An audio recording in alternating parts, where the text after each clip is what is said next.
السلام علیکم ورحمۃ اللہ وبرکاتہ۔ الحمد للہ نحمده ونستعینه ونستغفره ونؤمن به ونتوکل علیہ ونعوذ باللہ من شرور انفسنا ومن سیئات اعمالنا ونعوذ باللہ من شرور انفسنا ومن سیئات اعمالنا ونعوذ باللہ من شرور انفسنا ومن سیئات اعمالنا من يهده الله فلا مضل له ومن يضلله فلا هادي له ونشهد أن لا إله إلا الله وحده لا شريك له ونشهد أن سيدنا ومولانا محمدا عبده ورسوله صلى الله عليه وعلى آله وأصحابه وبارك وسلم تسليما كثيرا كثيرا. أما بعد فأعوذ بالله من الشيطان الرجيم. بسم الله الرحمن الرحيم.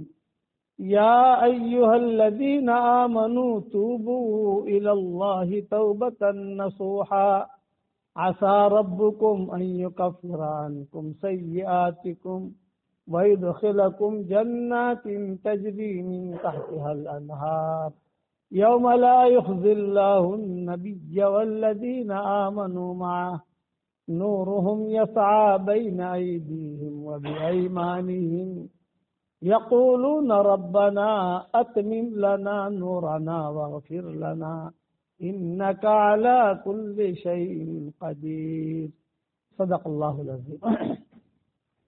قابل احترام بھائیوں، دوستوں اور بزرگوں، اللہ تعالیٰ کو بعض چیزیں بہت پسند ہیں. ہم اللہ سے سوال کریں کہ اللہ آپ کو کیا پسند ہے، تو اللہ تعالیٰ ہمیں سامنے آ کر تو جواب دیں گے نہیں. حضور صلی اللہ علیہ وسلم بھی نہیں آئیں گے بھئی یہ پسند ہے. ہمیں ڈھونڈنا پڑے گا قرآن حدیث میں کہ اللہ تعالیٰ کو کیا پسند ہے تاکہ ہم وہ کام کریں. سب سے پہلے اللہ تعالیٰ کو پسند ہے ایمان، جو اللہ تعالیٰ نے ہمیں دیا ہے. لیکن یہ موروثی ایمان ہے. باپ بھی مسلمان تھا، دادا مسلمان تھا، پردادا مسلمان تھا، مسلمان کے گھر پیدا ہو گئے. اصل ہے ایمان کی حقیقت کہ اللہ کی ذات پر یقین، اس کے فرشتوں پر یقین، اس کے صحابہ پر یقین. جب ایمان کامل ہوگا تو یہ آدمی گناہ نہیں کرے گا، وہ گناہ سے بچے گا. اور اگر ایمان کامل نہیں ہوگا تو یہ آدمی یہ کہے گا کہ اللہ غفور رحیم ہے، کر لو. اس کا مطلب کہ اس کا ایمان کمزور ہے. ایمان کامل اللہ کو پسند ہے. اسی لیے دعا منگوائی، اللہم حبب الینا الایمان وزینہ فی قلوبنا وکرہ الینا الکفر والفسوق والعصیان. یہ دعا منگوائی. اللہم اجعلنا من الراشدین. حضور صلی اللہ علیہ وسلم ہر چیز میں ہمارے امام ہیں. دعوت میں بھی امام ہے اور دعا میں بھی امام ہے. ایسے ایسے دعائیں حضور صلی اللہ علیہ وسلم نے سکھائی موقع موقع کی کہ ہم سوچ بھی نہیں سکتے. میاں بیوی ایک دوسرے کی طرف دیکھیں اور مسکرائیں تو حضور فرماتے ہیں اللہ بھی مسکراتے ہیں. میاں بیوی ایک دوسرے کا مصافحہ کرے تو دونوں کے گناہ اللہ ایسے جھاڑ دیتے ہیں جیسے پانی نل سے نکل رہا ہو تو جیسے پانی دھڑ دھڑ نکلتا ہے ویسے گناہ جھڑ جاتے ہیں. ایک دعا آتی ہے حدیث شریف میں، اگر آدمی وہ پڑھ لے تو اس وقت میں دنیا میں جتنے مسلمان مرد اور عورتیں ہوں گے ان سب کے برابر اللہ نہیں کیا جائے گا. کتنا آسان ہے، یعنی شریعت کتنی آسان ہے. پڑھو میرے ساتھ، ربنا اغفر لی ولوالدی وللمؤمنین یوم یقوم الحساب. دیکھو حدیث شریف میں آتا ہے کہ جو ایک مرتبہ پڑھ لے تو اس وقت میں جتنے مسلمان مرد اور عورتیں ہوں گی ان سب کے برابر اللہ اس کے اکاؤنٹ میں نیکیاں داخل کرے گا۔ میں میری جو بھی کتاب لکھتا ہوں یا جو بھی ہمارا ترجمہ آتا ہے، ودانی تو مجھے اس لیے یاد رہے گا کہ میرا قرآن کا ترجمہ یہاں سے شروع ہوا ہے۔ دو وجہ سے ودانی کو ہم بھولتے نہیں ہیں۔ ایک تو میرے والد صاحب رحمۃ اللہ علیہ کہتے تھے کہ ہماری بوڑی سے بینک سے، یہ ابا کہتے، اور یہ کہ میرا قرآن کا ترجمہ یہاں سے شروع ہوا۔ تقریباً 17 قسم کے ہمارے قرآن آ گئے، ابتدا یہاں سے ہوئی ودانی سے۔ اردو میں اس کا تو اردو میں آ گیا، انگلش میں آ گیا، رومن انگلش میں آ گیا، ہندی میں آ گیا، فارسی میں چل رہا ہے کام، فرینچ میں چل رہا ہے کام، چائنیز زبان میں چل رہا ہے کام، جاپانی زبان میں کر رہے ہیں شروع، چلا بنگلوری زبان میں آ گیا، برمی زبان میں چھپ گیا، سب زبانوں میں چھپ گئے۔ ابتدا ودانی ہے، پہلا جو کام میں نے شروع کیا ودانی، یہ ودانی ہم بھولیں گے نہیں، یہ بہت بڑی چیز ہے۔ اور والد صاحب کی زبان سے بھی کہتے سنتے تھے ہم کہ گلون ودانی یہ میری بینک ہے، یعنی بینک کا مطلب ہے کہ جب جتنی جماعتیں چاہیں جب بھی جاوید خالیات نہیں آتی، خیر کی جگہ ہے۔ اور مجھے تو میری وجہ سے یاد رہے گا، میں بہت سالوں پہلے آیا تھا کوئی یہاں، کوئی آیا تھا کیا تھا، لیکن ہمارا عبد القادر بھی تھے پٹنی، اس وقت میں نے ارادہ کیا تھا کہ مجھے قرآن کا ترجمہ کرنا ہے۔ اور آپ لوگ بھی پڑھو، ریاض القرآن کے نام سے آ رہا ہے، اب تو یوٹیوب پر بھی آ رہا ہے، سب جگہ آ رہا ہے، پلے اسٹور پر بھی آ رہا ہے، سب جگہ آ رہا ہے۔ تو یہ جتنے میرے ترجمے یا جو میرا کتابیں لکھتا ہوں تو اس میں یہ دعا میں ضرور لکھ دیتا ہوں کہ امت کم سے کم ایک مرتبہ پڑھ لے گے، اتنے اکاؤنٹ میں نیکیاں تو آ جائے گا۔ اور یہ میں بہت نیچے اتر کے بات کر رہا ہوں، ویسے تو علماء نے یہ بھی لکھا ہے کہ بھئی اگر یہ دعا کوئی پڑھ لے تو حضور صلی اللہ علیہ وسلم کے زمانے سے لے کر قیامت تک جتنے مسلمان مرد عورتیں آئیں گی اور جتنے جنات مرد عورتیں آئیں گی، جنات مسلمان، ان سب کے برابر اللہ نے کیا دے گا۔ لکھنے والوں نے یہ بھی لکھا ہے، ہم نے اسے چھوڑ دیا تو کہا کہ نہیں، اب جب پڑھے گا تو اس وقت میں مسلمان مرد انسان بھی ہے، جنت بھی ہے، ان کی عدد کے برابر، تو جناتوں کو میں نے چھوڑ دیا، تو انسانوں کو رکھا، مسلمانوں کو۔ کتنی بڑی فضیلت ہے اس دعا کی، ربنا اغفر لی ولوالدی وللمؤمنین یوم یقوم الحساب۔ ایک مرتبہ سبحان اللہ بحمدہ آدمی پڑھ لے، جنت میں کھجور کا درخت لگ جاتا ہے، کتنا آسان ہے۔ اور جنت میں جو کھجور کا درخت ہوتا ہے وہ لکڑی کا نہیں ہوتا، سونے کے تنے ہوتے، سونا، اور ہمیشہ باقی رہنے والا۔ دنیا میں تو لکڑی کا درخت ہوتا ہے، وہ درخت ختم ہو جاتا ہے۔ اسی طریقے پر حدیث شریف میں آتا ہے 100 مرتبہ سبحان اللہ بحمدہ پڑھ لے تو سمندر کے جھاگ کے برابر بھی گناہ ہوں گے تو اللہ معاف کر دے گا۔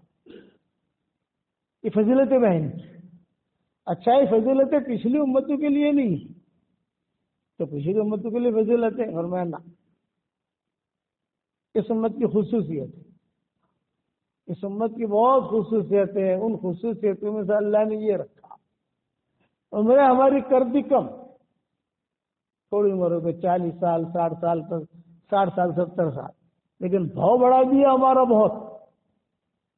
ایمان کا کام کرتے کرتے، نماز پڑھتے پڑھتے، قرآن پڑھتے پڑھتے، اگر کسی کی عمر 40 سال کی ہو گئی تو آسمانوں پر اللہ اعلان کرتے ہیں 3 بیماریوں سے اسے نجات دے دو، یہ مجنون نہیں ہوگا، اسے جذام کی بیماری نہیں ہوگی، گوشت جو گل کر گرتا ہے وہ نہیں ہوگا، کوڑ کی بیماری اسے نہیں ہوگی۔ 50 سال کی عمر کو پہنچا تو آسمانوں پر اعلان ہوتا ہے حاسبوہ حسابا یسیرا، اس کا حساب کتاب آسان لینا بھائی۔ 50 سال کی عمر میں آسان حساب کتاب کا کیا مطلب؟ حشر کے میدان میں اللہ تعالیٰ بلائیں گے، بلا کر کہیں گے کہ کیا اس کا حساب کتاب ہے؟ تو اللہ ایک ورق یوں پلٹیں گے، ایک ورق یوں پلٹیں گے اور کہیں گے جنت میں داخل ہو جائے۔ یہ آسان حساب کتاب۔ حتی اذا بلغ 60 سال کی عمر کو پہنچا تو آسمانوں پر اللہ اعلان کرتے ہیں کہ آج میرے بندے کی عمر، میری بندی کی عمر 60 سال کی ہو گئی، اسے رجوع اللہ کی توفیق دو۔ رجوع اللہ کی توفیق ملتی ہے، نماز پڑھنے کی توفیق، چلہ لگانے کی توفیق، 3 چلہ لگانے کی توفیق، مشورے میں آنے کی توفیق، مسجد جماعت میں بیٹھنے کی توفیق، مسجد بنانے کی توفیق، نیک کام کرنے کی توفیق۔ 70 سال کی عمر ہو گئی تو آسمانوں پر اعلان ہوتا ہے کہ آج میرے بندی کی عمر 70 سال کی ہو گئی، فرشتوں میں اس سے محبت کرتا ہوں، تم بھی اس سے محبت کرو۔ یہ اعلان ہوتا ہے۔ یہ ہر 10 سال پر بونس مل رہا ہے، بھاؤ بڑھ رہا ہے۔ حتی اذا بلغ 80 کو پہنچا تو آسمانوں پر اللہ اعلان کرتے ہیں کہ آج میرے بندے کی عمر 80 سال کی ہو گئی، اس کے سارے گناہ معاف کر دو، نیکیاں باقی رکھو۔ حتی اذا بلغ 90 کو پہنچا تو آسمانوں پر اللہ اعلان کرتے ہیں کہ یہ ھذا اسیر اللہ فی الارض، یہ اللہ کا قیدی ہے زمین میں، کمزور ہو گیا، ضعیف ہو گیا، کچھ کر نہیں سکتا، بڑھاپے میں ڈیرا ڈال دیا۔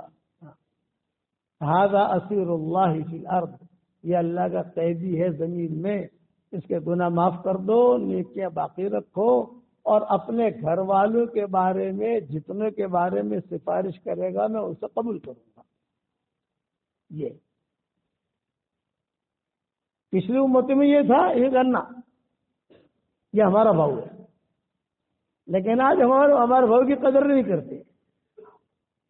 یہ ہمارا ریٹ اللہ نے آسمانوں پر رکھا، کیوں کہ حضور صلی اللہ علیہ وسلم کی امت میں اللہ نے ہم کو پیدا کیا، ہم کو قرآن دیا، ہم کو نماز دی، ہم کو دعوت کا کام دیا۔ آسان کام، دعوت کا کام جو ہے سدا بہار، کیا آسان کام۔ ہر آدمی قرآن کا ترجمہ نہیں کر سکتا، ہر آدمی کتابیں نہیں لکھ سکتا، پھر دعوت کا کام ایسا سیدھا سادہ کام ہے کہ ہر آدمی کر سکتا ہے۔ یہ فضیلتیں ہیں۔ 10 مرتبہ سورہ اخلاص پڑھو تو جنت میں ایک محل تیار ہو جاتا ہے۔ 20 مرتبہ پڑھو 2 محل تیار، 30 مرتبہ پڑھو 3 محل تیار، 40 مرتبہ پڑھو 4 محل تیار ہے۔ بدانی میں اتنا آسان ہے کہ 10 مرتبہ سورہ اخلاص پڑھو تو ایک بنگلہ تیار ہو جائے، ایک کمرہ بھی تیار نہیں ہوتا۔ اور وہاں یہ کہ 10 مرتبہ سورہ اخلاص پڑھو تو حضور فرماتے حضرت عمر سے کہا کہ عمر 10 مرتبہ سورہ اخلاص پڑھ، جنت میں تیرے لیے ایک محل تیار ہو جائے گا۔ حضرت عمر نے کہا کہ حضرت 10 مرتبہ سورہ اخلاص پڑھوں اور جنت میں محل تیار ہوگا، یہ تو بہت آسان ہے، میں تو بہت محل بناؤں گا۔ اذا لا استکثر یا رسول اللہ، اے اللہ کے نبی پھر تو میں بہت زیادہ بناؤں گا۔ تو آپ نے فرمایا بنا، تو بناتے بناتے تھک جائے گا، اللہ دیتے دیتے نہیں تھکے گا۔ جتنی فضیلتیں حدیثوں کے اندر صورتوں کی آئی ہے یا قرآن کی آیتوں کی آئی ہے، سب سے زیادہ فضیلت سورہ اخلاص کی آئی ہے۔ فرشتے جب لے کر آ رہے تھے جبریل علیہ السلام، سارے فرشتے نے پوچھا کہ اے جبریل یہ کیا لے کے جا رہے ہیں آپ؟ تو حضرت جبریل نے کہا تمہارے رب کا نسب نامہ ہے۔ سرٹیفکیٹ ہوتے ہیں، برتھ سرٹیفکیٹ، یہ نسب نامہ ہے۔ مکہ والوں نے کہا تھا کہ انصب لنا ربک یا محمد آپ کے والد کا نام عبداللہ تھا، آپ کی اس کے والد کا نام یہ تھا، تو تمہارا رب جو ہے اس کا نسب نامہ کیا؟ تو اللہ تعالیٰ نے یہ صورت نازل فرمائی، قل هو اللہ احد اللہ الصمد لم یلد ولم یولد ولم یکن له کفوا احد۔ اب چونکہ ہمارا واٹس ایپ پر سبق ساری دنیا سنتی ہے اس وقت میں الحمدللہ، تو میں 313 مرتبہ پڑھواتا ہوں۔ میں نے کہا 313 مرتبہ اگر سورہ اخلاص پڑھو گے تو جنت میں روزانہ انشاءاللہ 31 محل تیار ہو جائیں گے، اور کوئی انکم ٹیکس والا فون نہیں کرے گا آپ کو، دنیا میں اگر آپ ایک پلاٹ لے لو، 2 پلاٹ لے لو، تو انکم ٹیکس والوں کو حساب دینا پڑتا ہے، چاہے سچا حساب دو یا جھوٹا حساب دو، لیکن دینا پڑتا ہے، یہاں سے پیسہ لایا، یہ ہوا، یہ ہوا، یہ ہوا، یہ ہوا۔ ہمارے ایک ڈاکٹر نہیں ہے وہاں شکاگو میں، امریکہ میں، اس نے کہا حضرت جی جب سے میں نے سنا آپ سے تو میں نے 10 لاکھ مرتبہ سورہ اخلاص پڑھا ہے، 5 لاکھ آپ کو ہدیہ کر دیا، یعنی مجھے ہدیہ کیا، اور 5 لاکھ میں نے میرے لیے رکھا۔ تو کہا حضرت جی بتائیے مجھے محل ملیں گے؟ میں نے کہا کروڑ مرتبہ قسم کھا کے کہتا ہوں کہ ملیں گے، کہ نبی کی بات جھوٹی نہیں ہو سکتی، مسند احمد کی روایت ہے۔ تو اس نے کہا مولوی صاحب ایک بات پوچھوں، گجرات کی تھی وہ، احمد آباد کی، میں نے کہا ایک بات پوچھوں، کھوٹو تو نہیں لگاؤ؟ میں نے کہا نہیں، کھوٹا لگانے کی کیا بات ہے، ہم تو فری پورٹ لوگ ہیں، بتاؤ کیا پوچھنا چاہتی ہو؟ تو مولانا اتنے سارے بنگلے ہیں، جو بھاڑو آپ سے بھی نہیں آئے،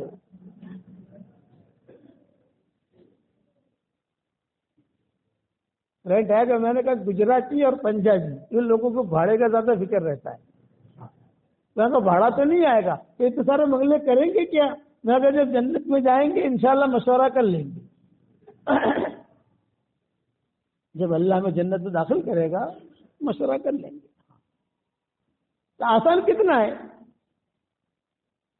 جو دعا مانگو گے اللہ آپ کی دعا قبول کرے گا۔ میں تو کہتا ہوں کہ رات کو نیند نہ آئے نا، جیسے آدمی رات کو کروٹیں بدلتا ہے، نیند نہیں آتی ہے، تو یوٹیوب پر دیکھو، بنگلے بناتے جاؤ تو نیند بھی آ جائے گی اور بنگلہ بھی بن جائے گا۔ اور ایک بات یاد رکھنا، جس کام کی آدمی میں زیادہ عادت ہوگی اسی حالت میں اس کی موت آئے گی۔ نماز پڑھنے کی زیادہ عادت ہے، خوب نماز پڑھتا ہے، تہجد پڑھتا ہے، اشراق پڑھتا ہے، چاش پڑھتا ہے، تو نماز کی حالت میں اللہ اس کو بلائے۔ مسجد میں رہنے کی زیادہ عادت ہے تو مسجد میں اللہ اس کو اپنے وقت بلائے گا۔ قرآن پڑھنے کی زیادہ عادت ہے تو قرآن پڑھتے پڑھتے اللہ اس کو بلائے گا۔ حج اور عمرہ کرنے کی بہت عادت ہے تو اللہ حج اور عمرہ کرتے کرتے بلائے گا۔ اور اگر گناہ کی عادت ہے تو گناہ کرتے کرتے جائے گا، جانا تو ہے۔ اور اللہ کے دربار میں ہم جب جائیں گے تو اللہ تعالیٰ یہ نہیں پوچھے گا کہ تمہارا مول شب شو کرتا تھا، نہ اللہ تعالیٰ، ارے میں تو میری بات کرتا ہوں، میں جب اللہ کے دربار میں جاؤں گا تو اللہ پوچھے گا میاں یونس کیا کر کے آئے؟ تو اگر میں کہوں گا اللہ کا تھوڑی دیر ٹھہر جاؤ میرے ابا کو بلا لیتا ہوں، چلے گا بھائی وہاں؟ نا تمہارے ابا کو ہم پوچھ لیں گے انہوں نے کیا کیا ہے، آپ نے کیا کیا ہے بتاؤ۔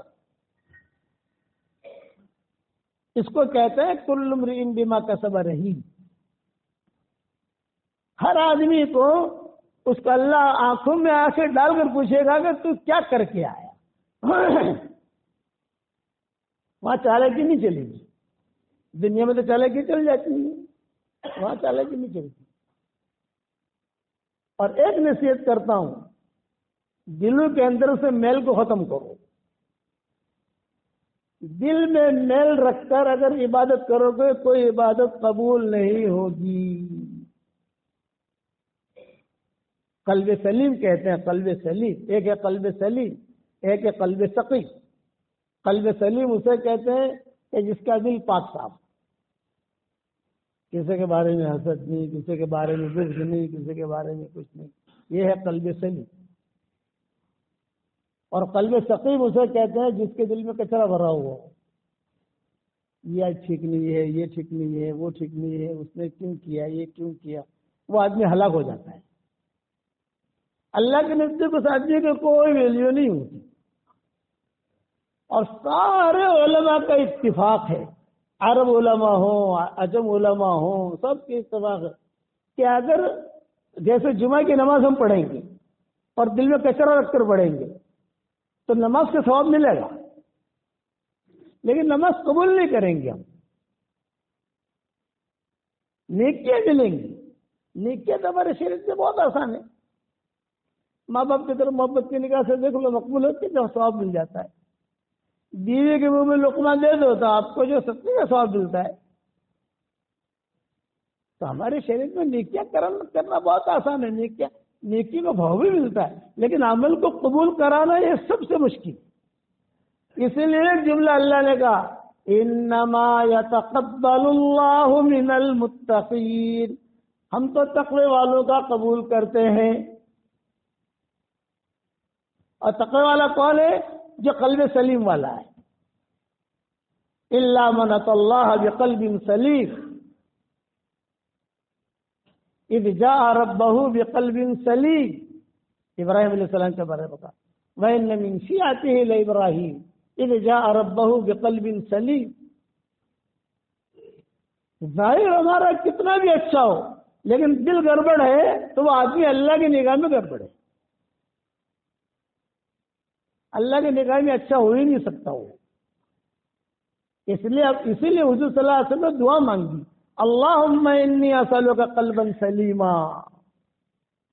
حالانکہ نبی کا دل تو قلب سلیم ہوتا ہے. مانگتے تھے حضور صلی اللہ علیہ وسلم اور کہتے تھے دیکھو بھائی میرے پاس کسی کی کوئی برائی مت لاؤ. کام ہوتا ہے نا ہمارا، تو کام کے اندر حالات آتے ہیں یہ ٹھیک نہیں ہے، وہ ٹھیک نہیں ہے، وہ ٹھیک نہیں ہے، وہ ٹھیک نہیں ہے، وہ ٹھیک نہیں ہے. تو اس میں آدمی اللہ کی رحمت سے دور ہو جاتا ہے. ظاہر میں کیا دکھتا ہے؟ ظاہر میں دکھتا ہے بہت بڑا اللہ والا، باطن میں گڑبڑ ہوتا ہے. میرے والد صاحب رحمۃ اللہ علیہ فرماتے تھے جنت کے اندر جہنم میں سب سے پہلے مشرکین نہیں جائیں گے. جہنم میں سب سے پہلے یہود نصارہ نہیں جائیں گے. جہنم میں سب سے پہلے مجوسی نہیں جائیں گے. تو کون جائے گا؟ جہنم تو بنی نہیں جانے کے لیے لوگ تو جائیں گے اس کے اندر. کون جائے گا؟ جہنم میں سب سے پہلے وہ لوگ جائیں گے، وہ دین کے کام کرنے والے جائیں گے جن کی نیتوں میں کھوٹ تھا.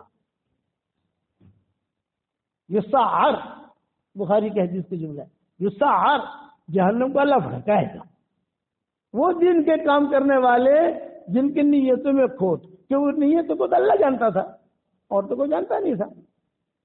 اسی لیے حدیث شریف میں آتا ہے کہ حشر کے میدان میں فرشتے کچھ لوگوں کو لے کر آئیں گے گھیرا ڈال کر.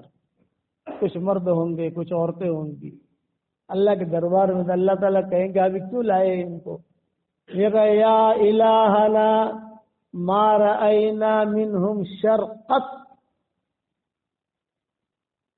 یہ اتنے اچھے مرد و عورتیں ہیں کہ ان سے ہم نے کوئی برائی دیکھی ہی نہیں، کوئی گناہ ہوتے ہوئے دیکھا ہی نہیں ہم نے ان کو. کبھی رکوع میں، کبھی سجدے میں، کبھی چلے میں، کبھی 3 چلے میں، کبھی پڑھانے میں، کبھی ادھر ہر کام میں، کبھی مسجد میں، کبھی قرآن کی تفسیر کر رہے، کبھی یہ کر رہے، کبھی ما رأینا منہم شرقت. ہم نے ان میں کوئی برائی دیکھی ہی نہیں. اللہ تعالیٰ کہتے ہیں اچھا. اب دیکھو سفارش کون کر رہے ہیں؟ فرشتے. اور کس کے سامنے کر رہے ہیں؟ اللہ کے سامنے. اور ساری مخلوق کیا دیکھ رہی ہے حشر کے میدان میں کہ یار وہ ہارا لوگوں کا فرشتے سفارش کر رہے ہیں اور اللہ کے سامنے. تو اللہ تعالیٰ کہیں کہ نا بہت اچھا لاؤ ان کا نامہ عمل لاؤ. تو اللہ تعالیٰ کو نامہ عمل دیں گے فرشتے. اللہ تعالیٰ نامہ عمل دیکھیں گے ایک ورق یوں ایک ورق یوں، تاکہ اللہ تعالیٰ زمین پہ ڈالیں گے سب کے نام عمل. یہ کہیں گے انہوں نے خیر کے کام تو کیے ہیں لیکن میرے لیے نہیں کیا، جاننے میں ڈال دو. یہ صحیح حدیث ہے. اس میں یہ نہیں کہہ سکتے کہ صحیح حدیث ہے، کمزور حدیث ہے، اس نے موضوع کہا ہے، اس نے یہ کہا ہے. یہ ساری حدیثیں میں نے میری کتابوں میں جمع کی ہے، کیونکہ میرا تعلق صرف عالم پور سے تو ہے ہی نہیں، عرب عجم ساری دنیا سے. یہ صحیح حدیث ہے. اس لیے میرے والد صاحب رحمۃ اللہ علیہ فرماتے تھے کہ دین کا کام کرتے کرتے اگر کوئی بگڑا وہ کعبے میں جا کر بھی سدھرے گا نہیں، فیکٹری بگڑ گیا. اس لیے اپنی نیتوں کو آدمی خالص رکھے. پھر اپنا یہ بھی کہتے تھے میں بیان کے لیے جاتا ہوں جب تو اللہ تعالیٰ سے باتیں کرتے کرتے جاتا ہوں. اللہ پاک میں تیرے لیے جا رہا ہوں، تیرے لیے کر رہا ہوں، اللہ تیرے لیے کر رہا ہوں. اور ایک جملہ کہتے تھے لا ریا ولا سمع، لا ریا ولا سمع، لا ریا ولا سمع. اے اللہ کوئی ریاکاری نہ ہو، کوئی سمع نہ ہو، کوئی ریاکاری نہ ہو، کوئی سمع نہ ہو. اور دوسری روایت میں یہ ہے حشر کے میدان میں اللہ تعالیٰ لوگوں کو لائیں گے جنہوں نے بہت خیر کے کام کیے ہوں گے، تو اللہ تعالیٰ کے سامنے کھڑے رہیں گے تو اللہ سے کہیں گے اللہ بات ہم نے تو بہت حج کیے تھے، بہت عمرے کیے تھے، بہت قرآن پڑھے تھے، بہت چلے لگائے تھے، بہت 3 چلے لگائے تھے، بہت کیا تھا ہم نے، یہاں تو کوئی دکھائی نہیں دے رہا۔ تو اللہ جواب کیا دیں گے؟ تم نے کیا تھا لیکن بعد میں فلاں کی غیبت کی تھی، فلاں کی غیبت کی تھی، تمہاری نیکیاں وہاں چلی گئی اور میرے سامنے خالی ہاتھ آ کر کھڑے ہوتے۔ اس لیے مرنا یقینی ہے، اللہ کے سامنے جانا یقینی ہے۔ آدمی اپنے ایمان کا محاسبہ کرتا رہے اور لوگوں کو معاف کرتا رہے۔ زبان کا میٹھا بول جو لوگوں کے دلوں کو جوڑ دے وہ کروڑوں نسلوں پر بھاگے گی۔ زبان کا کڑوا بول جو لوگوں کے دلوں کو توڑ دے یہ کروڑوں گناہوں پر بھاگے۔ زبان کے زہر سے اپنے آپ کو بچاؤ۔ حضور صلی اللہ علیہ وسلم نے حضرت معاذ بن جبل کو اپنی انگلی سے اشارہ کر کے بتایا تھا، معاذ اس کی حفاظت کرنا کہ تجھے جنت میں بھی لے جائے گی، جہنم میں بھی لے جائے گی۔ بولنا مت، زیادہ بولنا مت۔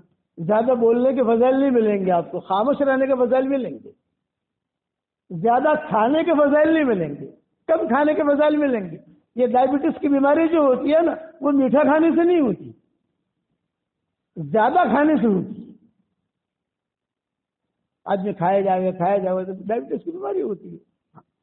تو حضور کے زمانے میں ناشتہ تھا ہی نہیں، حضور کے زمانے میں دوپہر کا کھانا تھا ہی نہیں، رات کا کھانا تھا ہی نہیں، تو کیا تھا؟ دکھاتے تو تھے نا سب۔ جب خوب بھوک لگتی تھی تو اتنا کھا لیتے تھے جس سے آدمی نماز پڑھ سکے، قرآن پڑھ سکے، عبادت کر سکے۔ صحابہ آتے تھے حضور صلی اللہ علیہ وسلم کے بعد کچھ نصیحت کریں، آپ ایک ہی بات کہتے تھے، خاموش رہنا، بولنا مت۔ پتہ یہ جتنی بھی حالات آئے دنیا کے اندر یہ زبان کی وجہ سے۔ میں تو تبلیغ کا بیٹا ہوں نا، مجھ سے زیادہ تبلیغ کو کون جانتا ہوگا؟ میں مرکز میں کتنا رہا، ابا کے ساتھ کتنا رہا، سفر میں کتنا رہا، ساری دنیا میں کتنا گیا اور کتنا رہا۔ ایک جتنا بھی بچڑا ہوا جو ابھی دنیا میں چل رہا ہے صرف زبان اور کچھ نہیں، اس کے علاوہ کچھ نہیں۔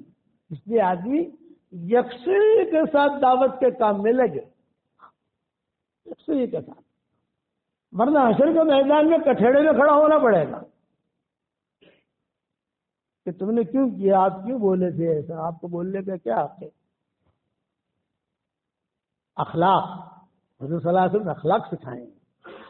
حضور صلی اللہ علیہ وسلم نے معاف کرنا سکھایا ہے، حضور صلی اللہ علیہ وسلم نے درگزر کرنا سکھایا ہے، حضور صلی اللہ علیہ وسلم نے اخلاق برتے۔ رنڈیوں کے ساتھ حضور نے اخلاق برتے ہیں۔ رنڈیاں 3 عورتوں کے قصے حدیثوں میں آتے ہیں۔ ایک تو سارا کا قصہ آتا ہے جو مکہ میں گاتی تھی، ایک اناس کا قصہ آتا ہے جو مکہ میں اڈے چلاتی تھی زنا کے، اس کا نام تھا اناس، اور ایک اس رنڈی کا قصہ آتا ہے فاحشہ کا جو مدینہ میں رہتی تھی۔ ان تینوں کے قصے حدیثوں میں آتے ہیں۔ تو حضور کے اخلاق دیکھو، یہ کہ مدینہ منورہ میں تھی، مدینہ کا ہر آدمی اس سے ڈرتا تھا۔ ڈرتا کہ وہی کیا رستے میں چلنا چلنا پکڑ لیتی تھی وہ۔ مدینہ منورہ میں یہودی بھی رہتے تھے، نصارہ تو مکہ میں رہتے تھے، مدینہ منورہ میں یہود رہتے تھے، مشرکین رہتے تھے، مسلمان رہتے تھے۔ تو وہ عورت تھی، وہ لڑکی تھی، خوبصورت تھی، وہ آتی جاتی، وہ تو جہاں سے وہ گزرتی تھی یہود بھی تھوڑے سے ہٹ جاتے، مسلمان بھی ہٹ جاتے، مشرکین بھی ہٹ جاتے، ارے بڑی خراب لڑکی ہے۔ ایک مرتبہ حضور صلی اللہ علیہ وسلم کھانا کھا رہے تھے، وہ گھر سے نکلی اور گھر سے نکل کر دیکھا کہ دائیں بائیں کوئی ہے تو سب تو دور دور دیتے، تو حضور کی طرف چلی۔ حضور صلی اللہ علیہ وسلم کھانا کھا رہے تھے، صحابہ نے دیکھا کہ یار یہ تو سیدھی حضور کی طرف جا رہی تھی۔ حضور صلی اللہ علیہ وسلم کے پاس آ کر کھڑی ہو گئی اور ایک جملہ کہا، یا محمد عطا قولو کما یا قول العبد، اے محمد ایسا کھاتے ہو جیسا کہ کوئی غلام کھاتا ہے؟ آپ جواب کیا دے رہے ہیں؟ بھاگ یہاں سے، شرم نہیں آتی؟ آپ کہہ رہے ہیں نا عبد من عباد اللہ آکل کما یاکل العبد، میں تو اللہ کے بندے میں سے ایک بندہ ہوں، ایسا کھاتا ہوں جیسے تو غلام کھاتا ہے، بندہ کا اللہ کا بندہ ہوں۔ تو دوسرا سوال کر رہی اتاکل واحد وتنسانی، اکیلے کھا رہے مجھے نہیں کھلا رہے۔ اب ہمیں آ جا بھی کھا لے، تو اس نے کیا کہا نا مجھے اپنے ہاتھ سے کھلاؤ۔ چھیلنے درجے کی آخری درجے کی لڑکی ہے اور آپ ٹاپ ون ہیں، آپ ٹاپ ون ہیں اور اس کے ساتھ یہ اخلاق برت رہے۔ آپ نے فرمایا میرے ہاتھ سے کھلاؤں گا۔ اب حضور نے جو لقمہ یاد یعنی دے لے کے کھا لے، اس جگہ نا اپنے منہ کا لقمہ کھلاؤ۔ اطعمنی ما فی فیک، یہ ہے جس کے جملے اطعمنی ما فی فیک، آپ کے منہ میں جو ہے نا وہ کھلاؤ۔ تو حضور نے اپنے منہ سے لقمہ نکالا اور لقمہ نکال کر اس کے ہاتھ میں دیا، اس نے کھایا۔ اس نے جو یہ اخلاق دیکھے اس نے کہا اشہد ان لا الہ الا اللہ واشہد انک رسول اللہ۔ مدینہ منورہ کی آپا بن گئی۔ ابھی تو وقت تک کم ہے، ورنہ اس کی تاریخ بیان کرتا ہے کہ اس کی شادی ہوئی، کیا ہوا، کیا کارنامے کیے۔ بڑی آپا آخر درجے کی تھی اور بن گئی بڑی آپا۔ آج کل معاملہ یہ ہے کہ ہمارے ساتھیوں کو پیر بننے کا شوق بہت ہے اور عورتوں کو آپائے بننے کا شوق بہت ہے۔ تو میں یہ کہتا ہوں کہ پیر تو وہ بنے گا جسے اللہ بنائے گا، اور آپا وہ بنے گی جس کو اللہ بنائے گا۔ صرف تصویر پکڑنے سے پیر نہیں بنتا، امامہ پہن لیا، تصویر پکڑ لی اور سرما لگا لیا، یہ سب پیر نہیں بنتا آدمی۔ وہ تو محبوبیت کے اوپر سے آتی ہے، لوگوں کے دل میں ڈالی جاتی ہے، اور وہ صفات پر آتی ہے، بغیر صفات کے نہیں آتی۔ اور روزانہ اللہ تعالیٰ سے دل کی صفائی مانگو، اللہ معاف فرمائے۔ آج تو میاں بیوی دونوں ساتھ میں لیٹے ہیں، ایک کے اس کے بارے میں اس کے دل کے اندر بھرا ہوا ہے، اس کے بارے میں اس کے دل میں بھرا ہوا ہے، کہاں جا کر گاڑی کھڑی رہے گی بھائی؟ جس کے دل میں کچرا ہوگا اس کے کوئی عبادت قبول نہیں ہوگی۔ سارے علماء کا اتفاق ہے، ہم نیکیاں ملیں گی، نیکیاں لے لو، ہم قبول نہیں کریں گے، گندی چیز کو ہم قبول نہیں کرتے۔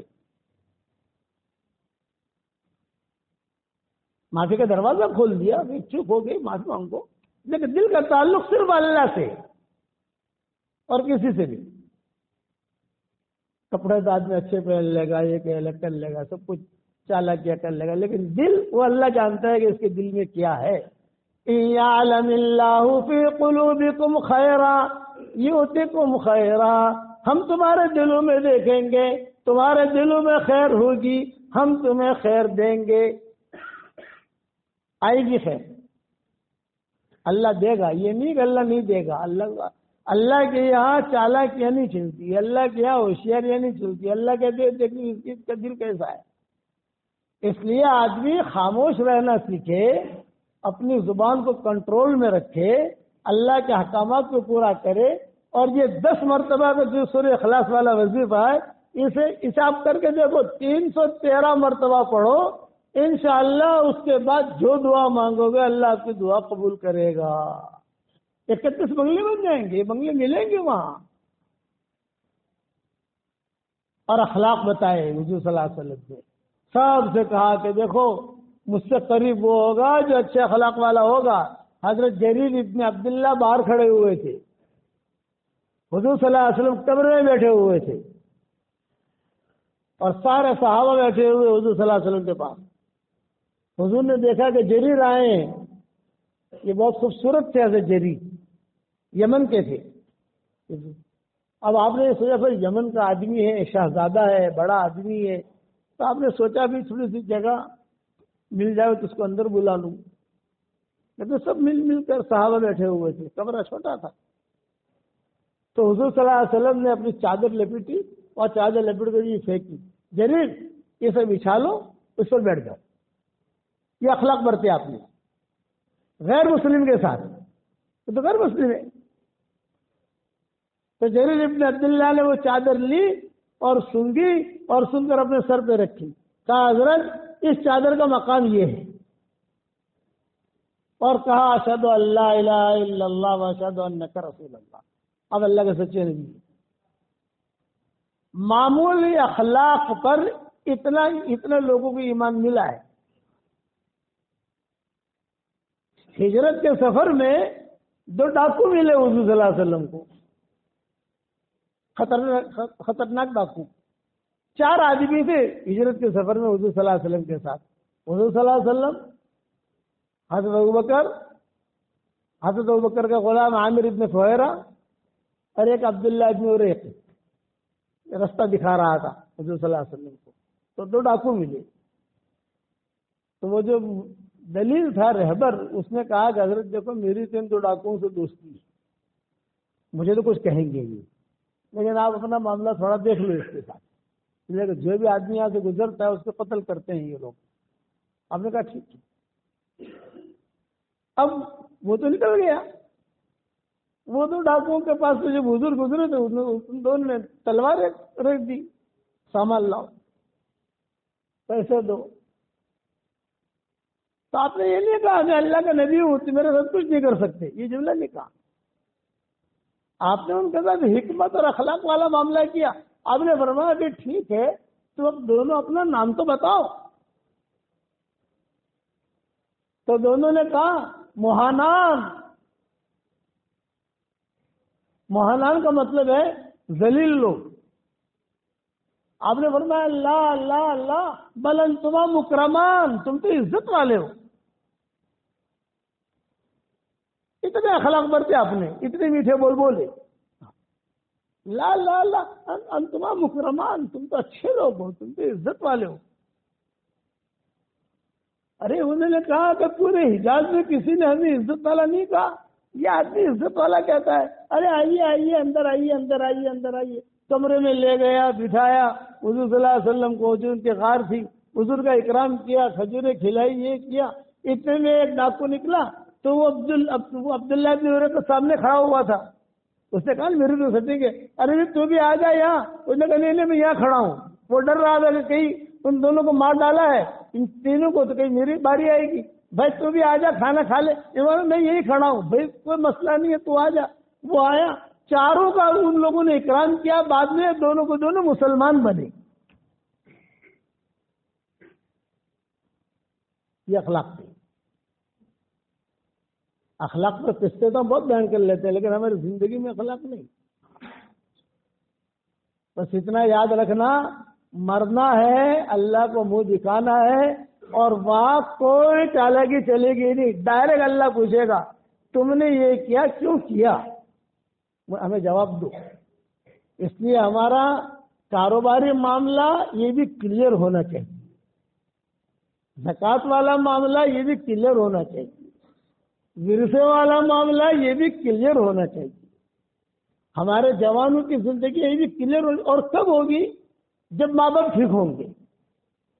ماں باپ اگر بگڑے ہوئے ہیں اور ہم سوچیں کہ بیٹا ہمارا سدھر جائے گا، یہ نہیں ہوگا بھائی، ماں باپ کو سدھرنا پڑے گا۔ اللہ سے اپنا معاملہ کلیئر کرو۔ اور ہمارے وہاں تو ماشاء اللہ سدا بہار ہے۔ میرے والد صاحب رحمۃ اللہ علیہ فرماتے تھے، بارہا میں نے سنا میرے والد صاحب رحمۃ اللہ علیہ سے، تو ماشاء اللہ ہمارے علاقے میں دعوت کا کام جو ہے وہ علماء لے کے چل رہے ہیں۔ یہ بہت بڑی چیز ہے، دنیا میں ایسا کہیں نہیں ہے جیسا یہاں ہے۔ میں تو ہماری یہ جو براد، ہمارا جو بناس کاٹھا اور یہ مہسانہ یہ علاقہ ہے، تو ہم کو جو لوگ دنیا بھر میں پوچھتے ہیں نا، بھائی ہمارے ایسے حالات ہیں، ہمیں ہجرت کرنی ہے، کہاں کریں؟ میں کہتا ہوں کہ دیکھو مکہ مدینہ کی ہجرت کر سکو تو بہت اچھا ہے، نہیں تو ہمارے علاقے سے اچھا کوئی جگہ نہیں ہے۔ میں ان کو یہ کہتا ہوں کہ ہمارے علاقے سے اچھی کوئی جگہ تم کو نہیں ملے گی۔ تمہارے بچے بھی صحیح محفوظ، مدرسے بھی ہیں وہاں، تمہاری عورتیں بھی محفوظ، تمہارا مال بھی محفوظ، اور ماشاءاللہ دھندا بھی ملے گا، پیسہ. میں تو لوگوں کو یہ کہتا ہوں جہاں پر بھی ہمارے بڑے بڑے تاجر ہوتے ہیں کہ مولانا ترکی، ارے کہیں جانا نہیں ہے، آنا ہے تو یہاں آ جاؤ، یہاں زمین لے لو، یا شادیاں کر لو، شادیاں کرا دو اور چلتے رہو. اللہ نے اتنی اچھی جگہ بنائی ہے، لیکن ہم لوگ بگاڑے نہیں. تو اگر ہم نے بگاڑ دیا تو معاملہ ختم. اس لیے مختصر بات میں نے عرض کر دی. آج کا ہدیہ میری طرف سے آپ لوگوں کے لیے یہ ہے کہ سورہ اخلاص بے حساب پڑھو تو بے حساب اللہ کی رحمتیں آئے گی انشاءاللہ. یہ دوسرا کہ آج کل لوگ بہت پریشان ہیں بیچارے، کسی کو جادو ہے، کسی کو کیا ہے. میں ایک آسان وجہ میں بتاتا ہوں. دیکھو یہ مسجد ہے ہماری، اس کے 4 کونے ہیں. گھر کے بھی 4 کونے ہوتے ہیں. ہر کونے میں 24 گھنٹے میں 2 مرتبہ آدمی آیت الکرسی پڑھ کے دم کر دے رہے. جیسے گھر ہے ہمارا، مثال دے رہا ہوں، یہاں 1 مرتبہ آیت الکرسی پڑھ لی، دم کر دیا. وہاں 1 مرتبہ آیت الکرسی پڑھ لی، دم کر دیا. وہاں 1 مرتبہ آیت الکرسی پڑھ لی، دم کر دیا. وہاں 1 مرتبہ آیت الکرسی پڑھ لی، دم کر دیا. یہ 4 مرتبہ ہو گئے دن میں. اسی طریقے سے رات میں یہاں آیت الکرسی پڑھ لی، وہاں پڑھ لی، وہاں پڑھ لی، وہاں پڑھ لی، دم کر دیا. اس سے علماء نے لکھا ہے نہیں، یہ عبد الرحمن ابن عوف کا معمول تھا. وہ اپنے گھر میں ایسا کرتے تھے. میری کتاب بکھرے موتی کا نام تو سنا ہوگا آپ نے، میں نے اس میں سارے حوالے لکھ دیے کہ عبد الرحمن ابن عوف کا معمول تھا، وہ یہ کرتے تھے. تو صحابہ کو کہتے تھے کہ دیکھو میں یہ کرتا ہوں 24 گھنٹے میں 8 مرتبہ ہو گیا، 4 مرتبہ دن میں، 4 مرتبہ رات میں. کوئی بھی پڑھے دم کر دے میں 1 مرتبہ بس. تو اس سے جو ہے شیطانی اثرات بھی ختم ہو جاتے ہیں، سحر اور زہر بھی ختم ہو جاتا ہے، اور اللہ حلال مال بھی دیتا ہے. چنانچہ عبد الرحمن ابن عوف کو اللہ نے اتنا بڑا بنایا، اتنا بڑا بنایا. جب ان کا انتقال ہوا اتنا سونا نکلا، اتنا سونا نکلا کہ ورثے میں تقسیم کرتے کرتے کدالیاں ٹوٹ گئی سونا کاٹتے کاٹتے. عبد الرحمن ابن عوف صحابہ کو کہتے تھے دیکھو میں یہ کرتا ہوں، تم لوگ بھی کرو. حضور نے مجھے نہیں بتایا ہے لیکن میرا تجربہ ہے. یہ کہتے تھے آج بھی کرسی کی فضیلت تو اپنی جگہ ہے جو ہے وہ، لیکن بولے میں اس طریقے سے کرتا ہوں. یہ عبد الرحمن ابن عوف رضی اللہ تعالیٰ نے کہتے تھے. تو آپ لوگ بھی کرو انشاءاللہ، کیا فرق پڑتا ہے اس میں. اور سورہ اخلاص کی پابندی کرو، اللہ کے راستے میں نکلنے کے عزائم رکھو، اور قلب سلیم اللہ سے مانگو. کہیں حشر کا میدان میں ایسا نہ ہو کھڑے ہوئے وَبَدَا لَهُم مِّنَ اللَّهِ مَا لَمْ يَكُونُوا يَحْتَسِبُونَ. اللہ کے سامنے کھڑے ہو گئے تو اللہ کے سامنے جا کر کہا اللہ پاک آٹلو بھی تو کری تو کھوئی نہ آیا تمہیں، کچھ ساتھ نہیں لائے ہو. ہم حضور صلی اللہ علیہ وسلم کی امت میں ہیں، ہماری بہت بڑی شان ہے. اس اعتبار سے اپنی زندگی کو گزارو انشاءاللہ. گزارو گے انشاءاللہ. اللہ تعالیٰ ہم سب کو عمل کرنے کو توفیق عطا فرمائے. دعوت کے کام میں بھی سب نکلو گے انشاءاللہ، پکنک کے لیے نہیں. اب ہم نے کہنا شروع کر دیا اخلاص کے ساتھ نکلو، جیسا کہا جاتا ہے ویسا کرو. ابا کہتے تھے 3 دن بھی میں نے جیسا کہا ویسا گزارو گے تو 4تھے دن قطب بن کے آؤ گے انشاءاللہ.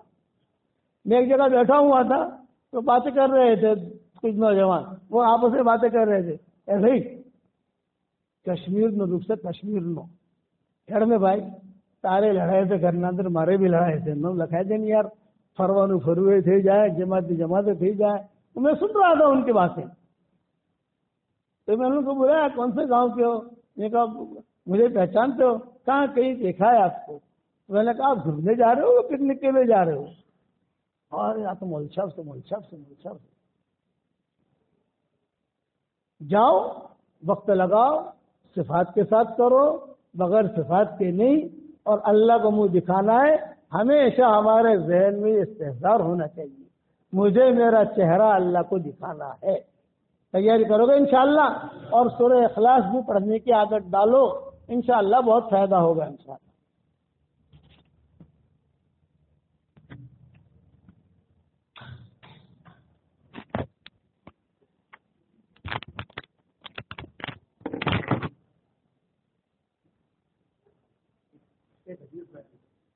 ایک حدیث یاد آ گئی، سن لو. اب کہاں بتانے والے ایک صحابی تھے، ان کا نام تھا معاویہ ابن معاویہ لیثی، یہ مدینہ منورہ میں تھے۔ تبوک کے موقع کے اوپر حضور صلی اللہ علیہ وسلم اور سارے صحابہ تبوک میں تھے، تو ان کا انتقال کا وقت آیا ہے مدینہ میں۔ پہلے جبریل آئے، پہلے جبریل نے حضور صلی اللہ علیہ وسلم سے تبوک میں کہا کہ حضرت معاویہ ابن معاویہ لیثی انصاری ان کا انتقال ہو رہا ہے، تو کیا کریں؟ آپ نے فرمایا کہ دیکھو تم جو ہے نا ان کو نہلاؤ اور نہلا کر ان کی لاش یہاں لے کر آؤ۔ تو مدینہ منورہ سے تبوک فرشتے ان کی لاش لے کر آئے، حضور نے جنازہ پڑھا۔ 700 کلومیٹر ہے مدینہ منورہ سے تبوک، 700 کلومیٹر، سارے فرشتے لے کر آئے، جنازہ پڑھا حضور نے۔ پھر جبریل نے پوچھا کہتے یہ تبوک میں دفن کر لیں؟ آپ نے فرمایا نہیں بقیع میں دفن کرو۔ فرشتے لائے، حضور نے جنازہ پڑھا، واپس لے گئے، فرشتے نے قبر کھودی اور وہاں دفن کیا بقیع میں۔ پھر آپ نے پوچھا جبریل اتنا اضطراب کیوں ہوا ہے ان کا؟ آدمی بڑھتا ہے دفن ہو جاتا ہے۔ تو جبریل نے آہستہ سے کہا کہ حضرت یہ سورہ اخلاص بہت پڑھتا تھا، آسمانوں میں دھوپ دھمال کی، مدینہ والے بھی پہچانتے تھے، تو ایسے دونوں کے بچانے والے آپ کو نہ پہچانے اور آسمانوں پر آپ کی دھمال ہو، اور اس کے بعد دعائیں مانگو، اللہ تعالیٰ قبول کرے گا انشاءاللہ۔